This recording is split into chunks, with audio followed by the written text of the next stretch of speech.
देखिए, वन पर्यावरण विभाग को लेकर के माननीय मुख्यमंत्री जी के निर्देशानुसार मैं प्रत्येक ज़िले में जा रहा हूं और वहां गत 2 वर्ष में जो बजट घोषणा है इन विभागों से संबंधित, साथ साथ इन विभागों की जो कार्य प्रणाली है उसके बारे में विस्तार से समीक्षा की जा रही है। आज उसी कार्यक्रम के निमित्त मुझे भिवाड़ी आने का सौभाग्य प्राप्त हुआ और भिवाड़ी में आकर के जहाँ वन्य क्षेत्र में प्लांटेशन के साथ साथ, क्योंकि यहाँ जानवरों के नाम पे देखें तो कोई इतनी बड़ी वाइल्ड लाइफ है नहीं, लेकिन प्लांटेशन के लिए बहुत बड़ी एक जगह है, बहुत बड़ा काम है। उसको लेकर के गत वर्ष और इस वर्ष पौधारोपण के साथ साथ उनके संरक्षण में किस प्रकार से विभाग काम करे और जो पौधे विभाग के द्वारा लगाए गए हैं वो पौधे किस प्रकार से संरक्षित हो।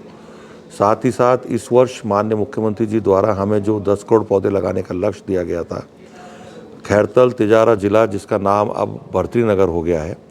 उस ज़िले में कितने लक्ष्य था और कितने पौधे लगाए गए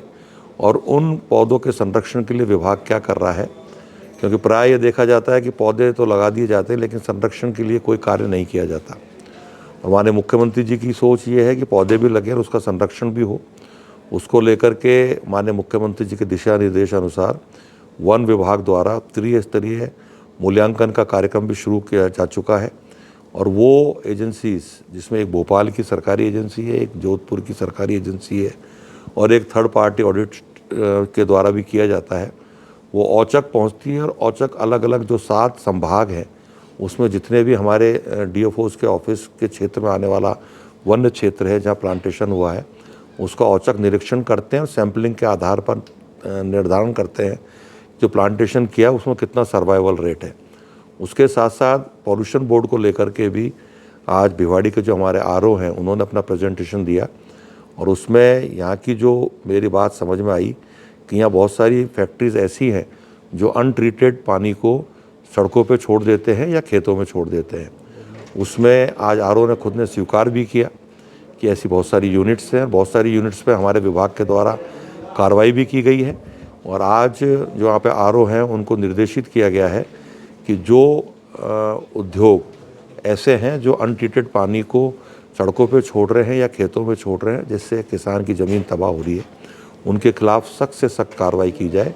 साथ ही साथ ऐसा भी प्राय देखा गया कि जो सीवरेज का पानी है वो भी बड़ी मात्रा में अनट्रीटेड होकर के छोड़ा जा रहा है और यही विवाद है हरियाणा और राजस्थान का। हरियाणा का ये कहना है कि ट्रीटेड पानी नहीं है, अनट्रीटेड है, और हमारे उद्योगपतियों का ये कहना है कि ये ट्रीटेड है। तो मैंने हमारे जो पॉल्यूशन बोर्ड के अधिकारी हैं उनको स्पष्ट निर्देश दिए हैं कि आप फेस वाइज चेक करें, जहाँ तक ट्रीटेड पानी है यदि उसके बाद नॉन ट्रीटेड है तो उस यूनिट के खिलाफ कार्रवाई करें। मुझे ये भी बताया गया कि कुछ टैंकर्स के माध्यम से अनट्रीटेड पानी को यहाँ बहते हुए पानी में छोड़ा जाता है, उन टैंकर्स माफियाओं के खिलाफ भी सख्त से सख्त कार्रवाई करने के लिए कहा गया है। साथ ही साथ जो पॉलीथीन यहाँ बिकती है जो प्रतिबंधित है, क्योंकि नगर परिषद आयुक्त छुट्टी पे गए और ट्रेनिंग में गए हुए हैं और खैरतल आयुक्त महोदय के पास यहाँ का चार्ज है जो मीटिंग में उपस्थित थे, उनको भी स्पष्ट निर्देश दिया गया है कि जो प्रतिबंधित पॉलीथीन बेचता हुआ पाया जाए उसके खिलाफ कानून के तहत सख्त से सख्त कार्रवाई करें। भावार्थ ये है कि भिवाड़ी एक अच्छा इंडस्ट्रियल एरिया है, हम चाहते हैं कि उद्योग चले,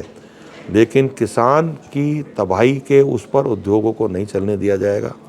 उद्योगपतियों को ताकीद किया जाएगा कि जो नॉर्म्स उद्योग को चलाने के हैं, जो पर्यावरण को शुद्ध रखने के हैं, उसकी सख्ती से पालना उनको करनी होगी, वरना उनके खिलाफ सख्त से सख्त कार्रवाई की जाएगी।